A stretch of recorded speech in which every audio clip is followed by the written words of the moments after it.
Machine washable clothing label material after 30 laundry cycles.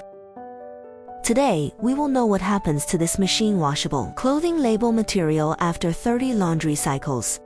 First, we print the washable clothing material and cut it into the desired style. Then, stick it on the child's clothes.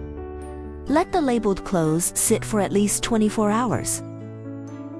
We put the labeled clothes into the washing machine and started the 30 wash test. You can see that the label did not fall off during the washing process.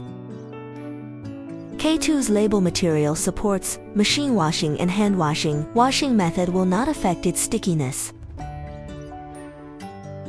This is the washable clothing label of the clothes just after washing or in a wet state. You can see that after multiple washes, K2's clothing labels are still firmly attached to the clothes.